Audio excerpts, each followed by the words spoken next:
বিসমিল্লাহির রহমানির রহিম। Hello my dear student, আসসালামু আলাইকুম। তোমাদের সকলকে অনেক অনেক প্রীতি ও শুভেচ্ছা জানিয়ে শুরু করছি আজকের আলোচনা। আমার আজকের আলোচনার বিষয় হচ্ছে এসএসসি রসায়ন অধ্যায় ৩ পদার্থের গঠনের একটি গুরুত্বপূর্ণ প্রশ্ন। প্রশ্নটি হচ্ছে কোনো পরমাণুর কোনো প্রধান শক্তি স্তরে কোন কোন উপশক্তি স্তর রয়েছে তা বিস্তারিত আলোচনা করা। অর্থাৎ কোনো পরমাণুর কোনো একটি প্রধান শক্তি স্তরে কতটি উপশক্তি স্তর রয়েছে তা বিস্তারিত আলোচনা করা। আসো আমি তোমাদেরকে এখন বোর্ডে নিয়ে যাচ্ছি। দেখো আমি কি লিখেছি।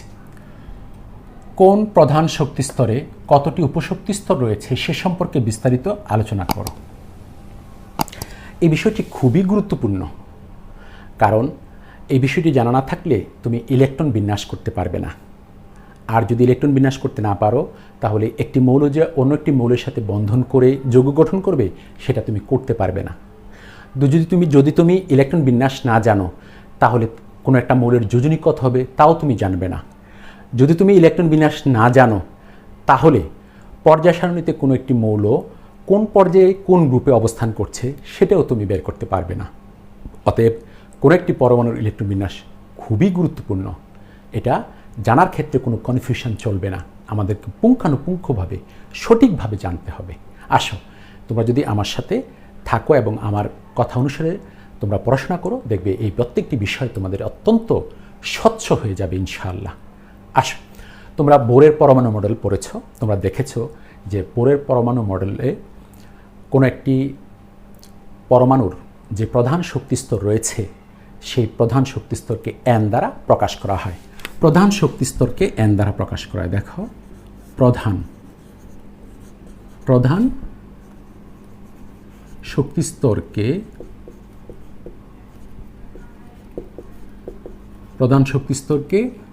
এন দ্বারা প্রকাশ করা হয়।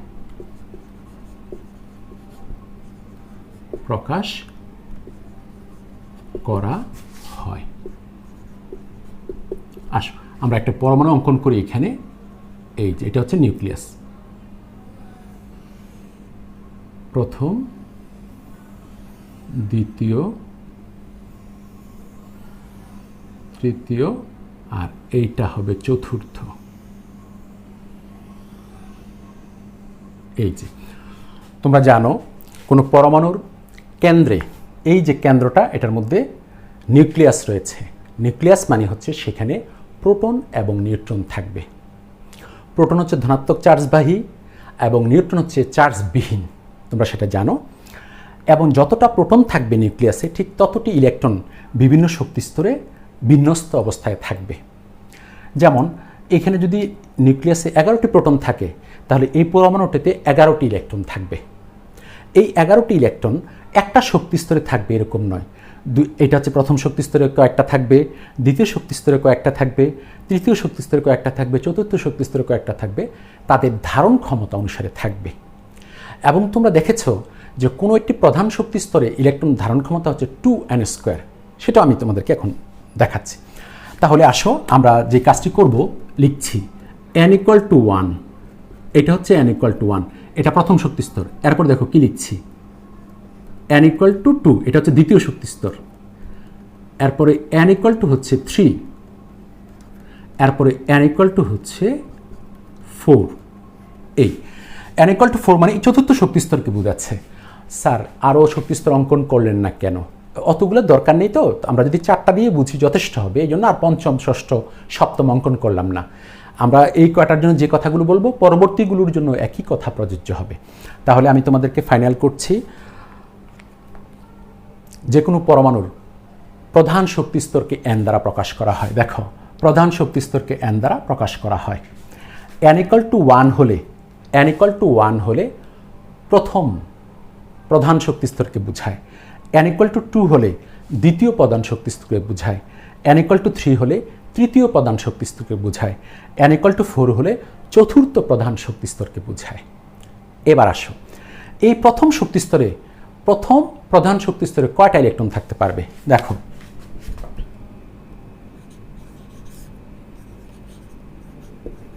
প্রধান শক্তি স্তরে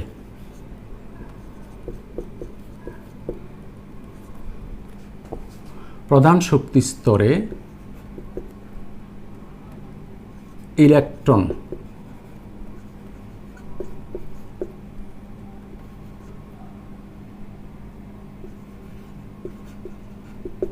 ধারণ করতে পারবে সর্বোচ্চ 2n² সংখ্যক। এই যে দেখো, তাহলে প্রধান শক্তি স্তরে ইলেকট্রন ধারণ করতে পারবে সর্বোচ্চ 2n² সংখ্যক। তাহলে প্রথম প্রধান শক্তি স্তরে কতটি ইলেকট্রন থাকতে পারবে তা আমরা বের করতে পারবো, দ্বিতীয়তে পারবো, তৃতীয়তে পারবো, চতুর্থতেও পারবো। আমরা একটু দেখে নিই। দেখো, প্রথম শক্তি স্তরে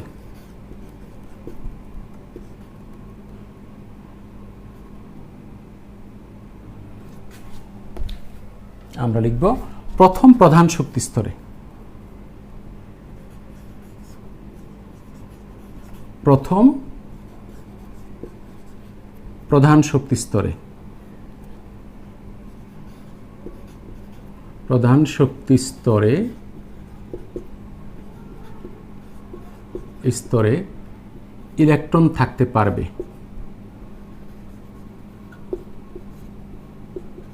ইলেকট্রন থাকতে পারবে কত? 2n²। দেখো 2n², তাহলে n এর মান হবে 1, 2 ব্র্যাকেট দিয়ে লিখব 1 স্কয়ার ইকুয়াল টু হবে 2। এমনিভাবে আমরা যদি লিখি, দেখো তৃতীয় শক্তি স্তরে, দেখো তৃতীয় প্রধান শক্তি স্তরে, প্রধান শক্তি স্তরে, তৃতীয় প্রধান শক্তি স্তরে ইলেকট্রন থাকতে পারবে, ইলেকট্রন থাকতে পারবে, দেখো থাকতে পারবে কতটুকু? 2n²। এবার n এর মান কিন্তু 3 বসাবো, তৃতীয় শক্তি স্তর যে 2 ব্র্যাকেট দিয়ে হবে 3² 3² মানে 9, 9 দুগুণে 18, 18টি। এবার যদি তোমরা চতুর্থ শক্তি স্তরে চাও যে আমি চতুর্থ প্রধান শক্তি স্তরে কতটি ইলেকট্রন থাকতে পারবে বের করতে চাই, তাহলে 2 এরপরে এদিকে হবে 4² মানে 4 4 16, 2 দিয়ে গুণ করলে 16 দুগুণে 32। মানে আমি বুঝাতে চাচ্ছি প্রথম শক্তি স্তর হবে 2টি, দ্বিতীয় শক্তি স্তরে হবে 8টি। দ্বিতীয় শক্তি স্তরের জন্য তুমি n এর মান 2 বসাও, n এর মান 2 বসালে 2 দুগুণে 4, 4 দুগুণে 8, 8টি হবে। তৃতীয় শক্তি স্তরে 18টি, চতুর্থ শক্তি স্তরে 32টি ইলেকট্রন থাকতে পারে। অর্থাৎ তাহলে ফাইনালি 2n² সূত্র দ্বারা আমরা প্রথম শক্তি স্তরে 2টি ইলেকট্রন থাকতে পারে জানতে পারলাম, দ্বিতীয় শক্তি স্তরে 8টি ইলেকট্রন থাকতে পারে জানতে পারলাম, তৃতীয় শক্তি স্তরে 18টি ইলেকট্রন থাকতে পারে জানতে পারলাম, চতুর্থ শক্তি স্তরে 32টি ইলেকট্রন থাকতে পারে জানতে পারলাম। স্যার কীভাবে জানতে পারলাম? তুমি চতুর্থ শক্তি স্তর যদি বের করতে চাও n এর মান 4 বসাও, তাহলে 4² মানে 4 4 16, 16কে 2 দিয়ে গুণ করলে 16 দুগুণে 32, 32টি ইলেকট্রন থাকতে পারবে। এখন আসো আমি এটা মুছে ফেলবো, তোমাদেরকে এটুকু জানালাম, এরপরে আরও কথা আছে। মুছে ফেললাম। এখন আসো এই প্রধান শক্তি স্তরে কতগুলো উপশক্তি স্তর রয়েছে। এই প্রধান শক্তি স্তরে কিন্তু উপশক্তি স্তর রয়েছে। যেমন একটা উদাহরণ দিলে তোমরা বুঝতে পারবে। মনে করো তুমি যে বিল্ডিংটিতে থাকো সেটা 2 ইউনিট বিল্ডিং, মানে এই পাশে আছে একটা অংশ আর এই পাশে একটা অংশ আছে। এক পাশকে বলা হচ্ছে এ, ফ্ল্যাট নাম্বার এ, আর পাশকে বলা হচ্ছে ফ্ল্যাট নাম্বার বি। তাহলে তুমি যখন সিঁড়ি দিয়ে উঠো তোমার 2 ইউনিট বিল্ডিংয়ের মধ্যে, তখন এটাকে প্রধান এই অংশটাকে প্রথম ফ্লোরটাকে 2 ভাগে ভাগ করলো, একটা এ একটা বি। তো এর মধ্যে তুমি প্রবেশ করার পর তোমাদের এই যে ফ্ল্যাট, সেই ফ্ল্যাটে কিন্তু আবার কতগুলো রুম আছে, যেমন একটা মাস্টার বেডরুম, এরপরে একটা ড্রয়িং রুম, তারপরে ডাইনিং রুম, কয়েকটা বাথরুম, এই সব কিছু মিলিয়ে দেখা যায় কারো 3টা বেডরুম, 2টা বাথরুম কিংবা 3টাই বাথরুম। তো এরকম বাথরুম সংখ্যা, বেডরুম সংখ্যা আছে। তো এক একটার এক এক রকম। কারো আবার দেখা যায় 2টা আছে, 2টা বেডরুম, একটা ড্রয়িং রুম, একটা ডাইনিং রুম, এরপরে 2টা বাথরুম, এরকম করে সংখ্যায় ভিন্ন আছে। ঠিক এমনিভাবেই প্রত্যেকটা প্রধান শক্তি স্তর এর মধ্যে কতগুলো উপশক্তি স্তর থাকে। স্যার উপশক্তি স্তর কি? যেমন জেলাকে ভাগ করলে পাওয়া যায় উপজেলা, শক্তি স্তরকে ভাগ করলে পাওয়া যায় উপশক্তি স্তর। তাহলে এই যে এটা একটা শক্তি স্তর, এই যে প্রধান শক্তি স্তর, এটাকে ভাগ করলে তখন এটাকে বলা হবে উপশক্তি স্তর। এরপর দেখো 2 নাম্বার, এটা প্রধান শক্তি স্তর, এটাকে যখন ভাগ করব সেটা হবে উপশক্তি স্তর। এরপর দেখো 3 নাম্বার প্রধান শক্তি স্তর, সেটাকে যখন ভাগ করব তখন ওটা হবে উপশক্তি স্তর। সবচেয়ে মজার বিষয় হচ্ছে এই যে যত নম্বর শক্তি স্তর তার উপশক্তি স্তর হচ্ছে ততটা। যেমন 3 নাম্বার শক্তি স্তরে উপশক্তি স্তর হবে 3টা। তোমাদেরকে আগেই বলে রাখি, আমরা সূত্রের মাধ্যমে সেটা বের করব, কিন্তু তোমরা শুনে রাখো, যদি পঞ্চম শক্তি স্তর হয় তাহলে এটা 5টা উপশক্তি স্তর থাকবে, 5 ভাগে বিভক্ত থাকবে। তাহলে কি হলো, আমি এই কথাগুলো একটু করে লিখি। প্রধান শক্তি স্তরকে n দ্বারা প্রকাশ করা হয়। এরপরে দেখো প্রধান শক্তি স্তর,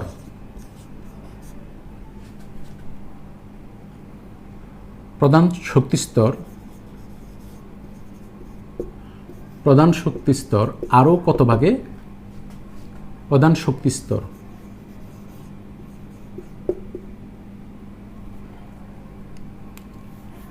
প্রধান শক্তি স্তর আরও কয়েকটি ভাগে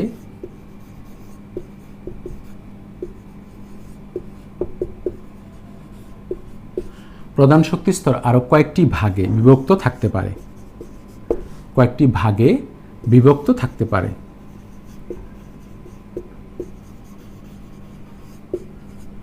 থাকতে পারে পারে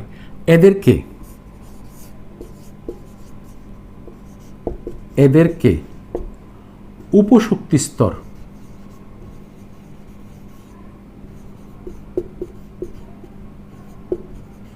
এদেরকে উপশক্তি স্তর বা অরবিটাল বলে।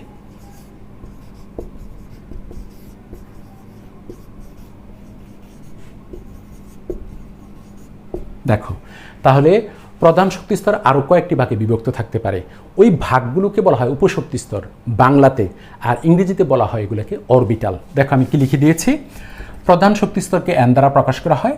প্রধান শক্তি স্তর আরও কয়েকটি ভাগে বিভক্ত থাকতে পারে, এদেরকে উপশক্তি স্তর বা অরবিটাল বলে। এরপর দেখো অরবিটালগুলোকে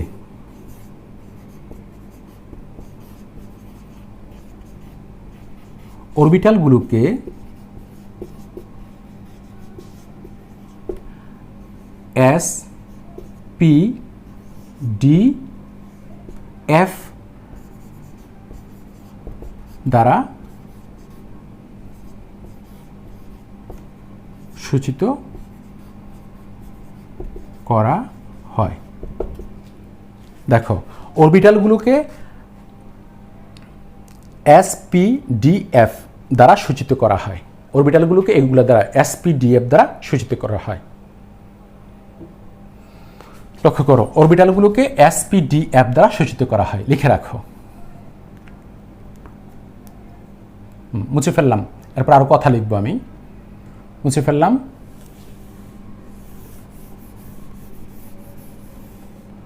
এরপর আমরা লিখব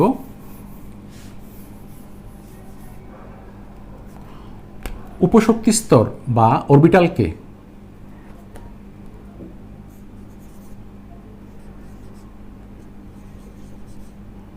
উপশক্তি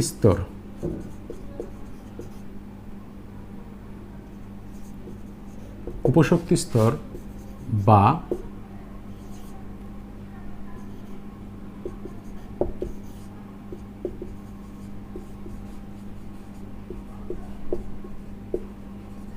দেখো উপশক্তি স্তর বা অরবিটাল সংখ্যা প্রধান কোয়ান্টাম সংখ্যা, প্রধান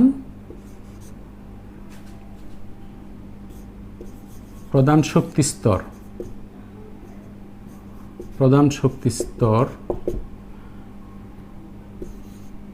n এর মানের উপর নির্ভরশীল।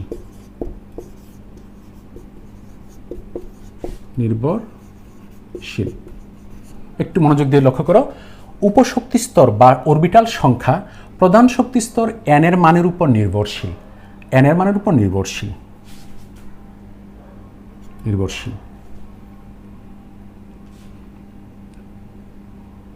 এরপর দেখো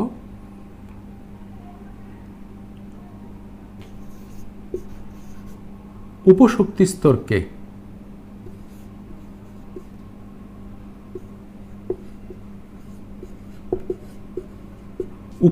স্তরকে স্মল এল দ্বারা প্রকাশ করা হয়।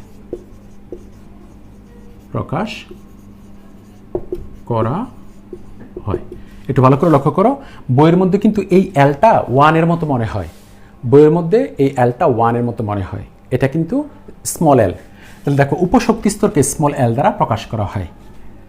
এল এর মান দেখো, এল এর মান 0 থেকে শুরু করে, দেখো 0 থেকে শুরু করে, এল এর মান 0 থেকে শুরু করে n-1 পর্যন্ত হতে পারে।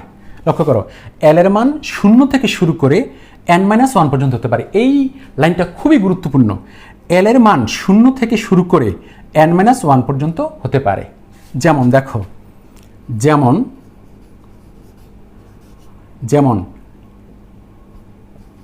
n = 3 হলে l = দেখো n = 3 হলে l = কি, l এর মান 0 থেকে শুরু হবে, কিন্তু 0, এরপর হবে 1, তারপরে হবে 2। প্রশ্ন জাগে কেন?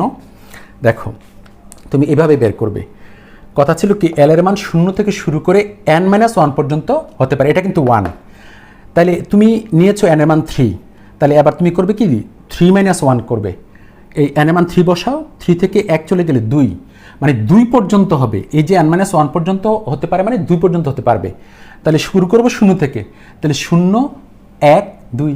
যদি এটা 4 হতো তাহলে 3 পর্যন্ত হতো, 0, 1, 2, 3, মানে যত হবে তার চেয়ে 1 কম পর্যন্ত হতে পারবে 0 থেকে শুরু করে। তাহলে দেখো, যেমন n = 3 হলে l = 0, 1, 2।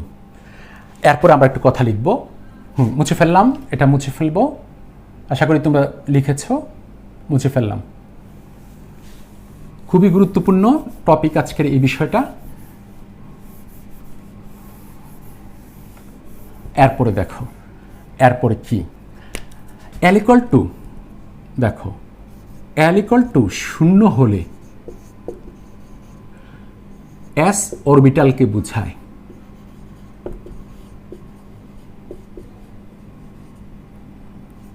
s অরবিটালকে বোঝায়। এরপর দেখো l = 1 হলে p অরবিটালকে বোঝায়। এটা মনে রাখবে, l = 2 হলে d অরবিটালকে বোঝায়। l = 3 হলে f অরবিটালকে বোঝায়। জানো l = 4 হলে g অরবিটালকে বোঝাবে, কিন্তু আমরা আর নিচে যাব না। তার কারণ হচ্ছে এই পর্যন্ত আবিষ্কৃত মৌলসমূহের ইলেকট্রন বিন্যাস করতে গেলে f অরবিটাল পর্যন্তই প্রয়োজন হয়, আর নিচেরগুলো এখনও প্রয়োজন হচ্ছে না। অদূর ভবিষ্যতে যদি আরও বেশি পারমাণবিক সংখ্যা বিশিষ্ট মৌল আবিষ্কার হয়, তখন অরবিটাল নেওয়া হবে, f এর পরে নেওয়া হবে g এর পরে নেওয়া হবে h, এমনি করে নেওয়া হবে। তো আমরা এখন এই 4টা নিয়ে আলোচনা করব, s, p, d, f। তো তোমাদেরকে আবারও বলে রাখি, l = 0 হলে s অরবিটালকে বোঝাবে, l = 1 হলে p অরবিটালকে বোঝাবে, l = 2 হলে d অরবিটালকে বোঝাবে, l = 3 হলে f অরবিটালকে বোঝাবে। আশা করি তোমরা লিখে নিয়েছো। এখন কিন্তু আমি আরও একটা গুরুত্বপূর্ণ বিষয় বের করব। হ্যাঁ, তাহলে আশা করি তোমরা লিখে নিয়েছো। আমি আবারও বলছি, l = 0 হলে s অরবিটাল, l = 1 হলে p অরবিটাল, l = 2 হলে d অরবিটাল, l = 3 হলে f অরবিটাল। এই যে মুছে ফেললাম। এখন আমরা দেখব আমাদের বিভিন্ন শক্তি স্তরে কোন কোন অরবিটাল রয়েছে। প্রথমে 1 নম্বরের জন্য আমরা হিসাব করব। দেখো আমরা শুরু করছি প্রথম, প্রধান শক্তি স্তর। দেখো প্রথম প্রধান শক্তি স্তর, এই যে এটা শক্তি স্তর, অর্থাৎ অর্থাৎ n equal to 1, তাহলে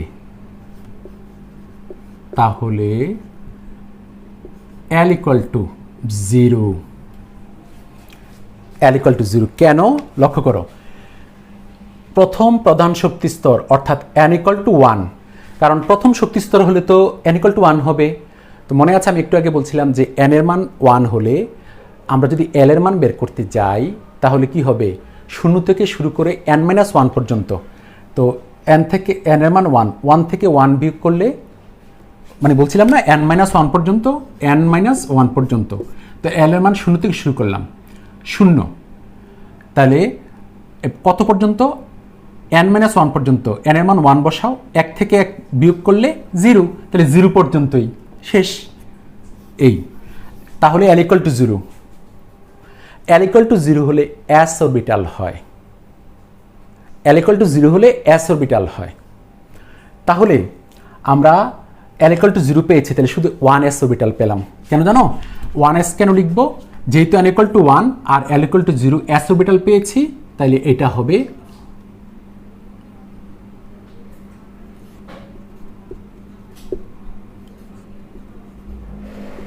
অরবিটাল হবে 1s। দেখো, লক্ষ্য করো, তাহলে আমি কি করলাম, প্রথম প্রধান শক্তি স্তর অর্থাৎ n equal to 1, তাহলে L equal to 0, অরবিটাল হবে 1s, মানে s তো যেহেতু 1 এর জন্য হিসাব করে পেয়েছি এই জন্য 1s। এবার আমি হিসাব করব 2 নাম্বারের জন্য। দেখো 2 নাম্বার দেখো, এই জায়গায় দেখো, দ্বিতীয় প্রধান শক্তি স্তর অর্থাৎ n equal to 2, তাহলে L equal to হবে 0, তারপরে হবে 1। সহজ হিসাব, একদম সহজ হিসাব। 2 তো 2 থেকে 1 মাইনাস করো 1, তাহলে 0 থেকে শুরু করো 1 পর্যন্ত লিখতে পারবে, 0 1। তাহলে আমি এটা এই জায়গাটা একটু মুছে ফেললাম, লক্ষ্য করো, তাহলে 0 1 অরবিটাল হবে,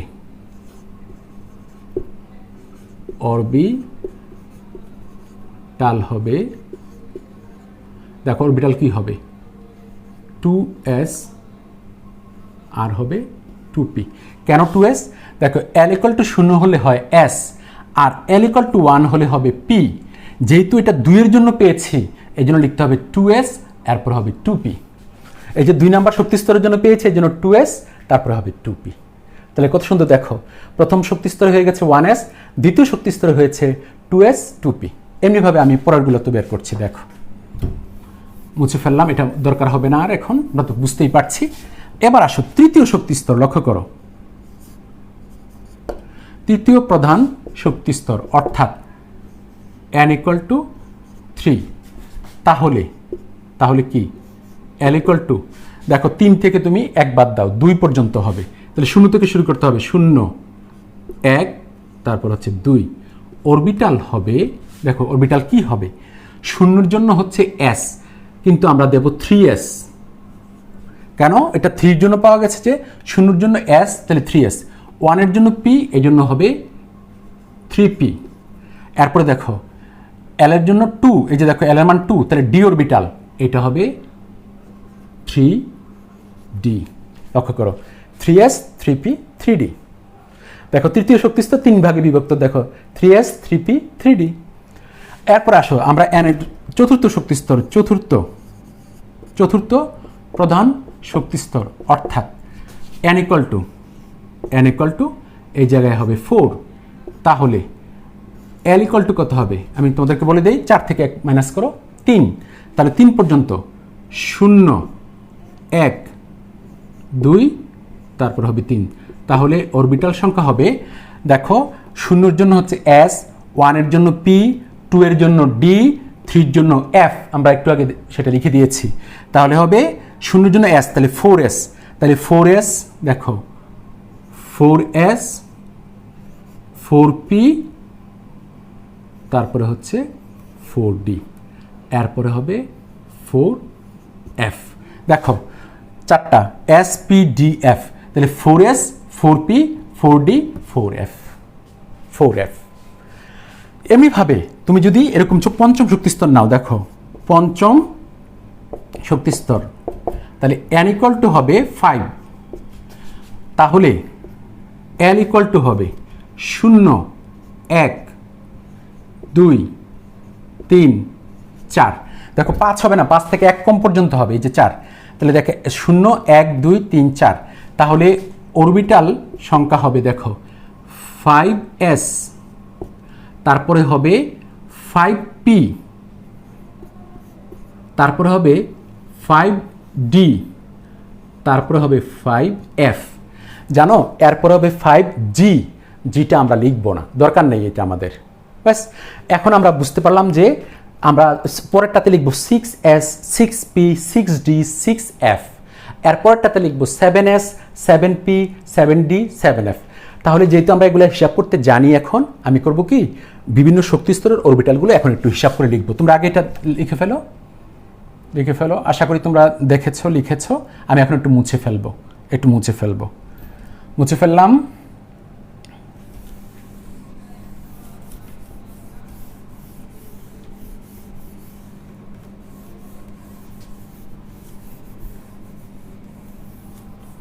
এই যে দেখো, আমরা পেয়েছি প্রথম শক্তি স্তরে পেয়েছি 1s, দ্বিতীয় শক্তি স্তরে পেয়েছি 2s, তারপর হচ্ছে 2p, তৃতীয় শক্তি স্তরে পেয়েছি 3s 3p, তারপরে পেয়েছি 3d, এরপরে চতুর্থ শক্তি স্তরে পেয়েছি 4s, তারপরে 4p, তারপরে পেয়েছি 4d, তারপরে পেয়েছি 4f।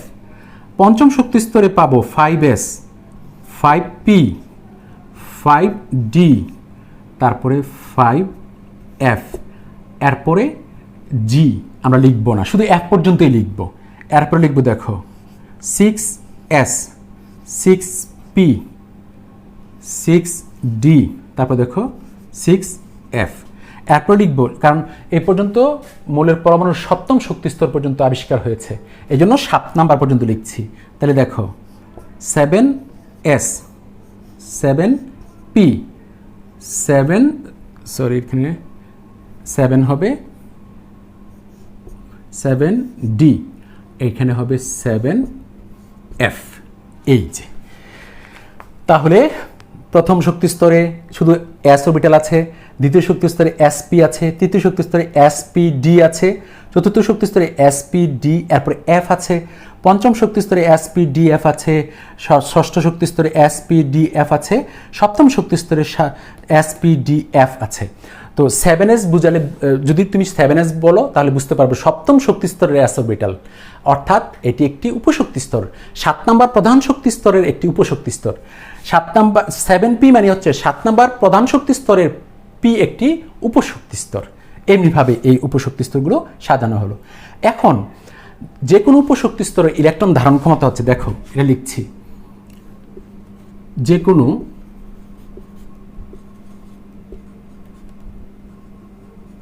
উপশক্তি স্তরে বা অরবিটালে, কারণ উপশক্তি স্তরটার নামটাই হচ্ছে অরবিটাল, বা অরবিটালে ইলেকট্রন ধারণ ক্ষমতা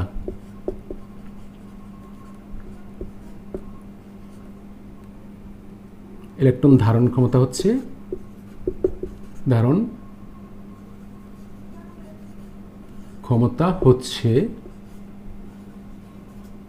হচ্ছে 2 ইন্টু, দেখো ধারণ ক্ষমতা হচ্ছে 2 ইন্টু টুয়াইসেল প্লাস 1।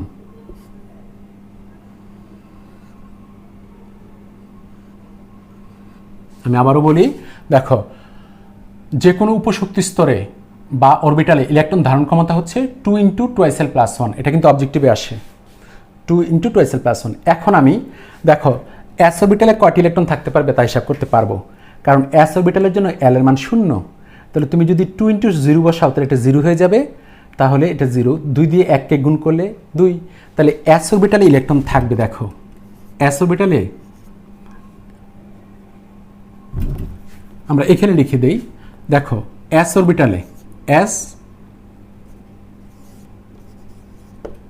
অরবিটালে দুটি, দেখো s অরবিটালে দুটি ইলেকট্রন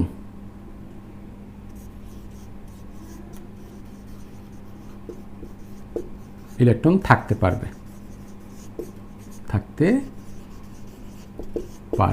বাস s ইলেকট্রনে দুটি ইলেকট্রন থাকতে পারবে। এবার যদি তুমি চিন্তা করো যে p অরবিটালে কয়টা ইলেকট্রন থাকতে পারবে, p এর জন্য l এর মান কিন্তু 1, তুমি দেখবে আমি লিখে দিয়েছি l এর মান 1, তাহলে l এর মান যদি 1 বসাও 2 একে 2 আর যোগ 1 3, 3 দুগুণে 6, তাহলে p অরবিটালে ইলেকট্রন থাকতে পারবে 6টি। এমনিভাবে d অরবিটালে ইলেকট্রন থাকতে পারবে 10টি এবং f অরবিটালে ইলেকট্রন থাকতে পারবে 14টি। এই আমি হিসাবটা দেখাচ্ছি, লক্ষ্য করো, l = 2 হলে d অরবিটাল,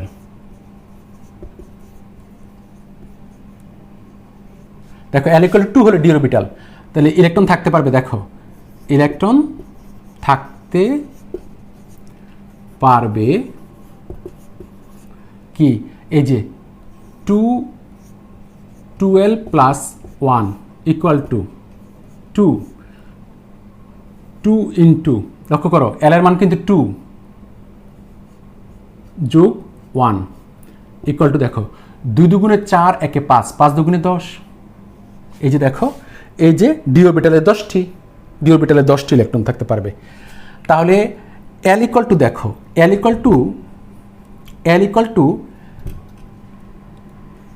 3 হলে f অরবিটাল, দেখো l = 3 হলে f অরবিটাল ইলেকট্রন থাকতে পারবে। এবার কতটুকু থাকতে পারবে, দেখো ইলেকট্রন থাকতে পারবে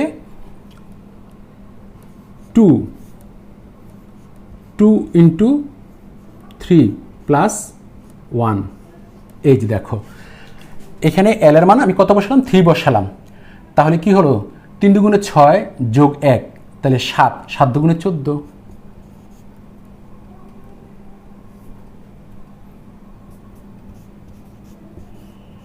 14টি ইলেকট্রন থাকতে পারবে। তাহলে আমি কি লিখেছি, দেখো s অরবিটালে 2টি ইলেকট্রন থাকতে পারবে, p অরবিটালে 6টি, d অরবিটালে 10টি, f অরবিটালে 14টি ইলেকট্রন থাকতে পারবে। তাহলে এই যে হিসাবটা থেকে কোন অরবিটালে কয়টি ইলেকট্রন থাকতে পারে সেটা আমরা জেনে যাই। তাহলে s উপশক্তি স্তর তথা s অরবিটালে 2টি, p উপশক্তি স্তর তথা p অরবিটালে 6টি, d উপশক্তি স্তর তথা d অরবিটালে 10টি, f উপশক্তি স্তর তথা f অরবিটালে 14টি ইলেকট্রন থাকতে পারবে। আর এই হচ্ছে অরবিটালগুলোর বিভিন্ন শক্তিস্তরে অরবিটাল, প্রথম শক্তিস্তর, দ্বিতীয় শক্তিস্তর, তৃতীয় শক্তিস্তর, চতুর্থ শক্তিস্তর, পঞ্চম শক্তিস্তর, ষষ্ঠ শক্তিস্তর, সপ্তম শক্তিস্তর। আজকে আমরা এই পর্যন্তই করলাম। আমি নেক্সট ক্লাসে কোন শক্তিস্তরের উপশক্তি স্তরে আগে ইলেকট্রন প্রবেশ করবে, কোনটাতে আগে যাবে কোনটাতে পরে যাবে, এটার একটা নিয়ম আছে, সেই অনুসারে তুমি অরবিটালগুলোতে ইলেকট্রন দিতে পারবে। এলোমেলোভাবে ইলেকট্রন দিলে ইলেকট্রন বিন্যাস হবে না, ভুল হবে।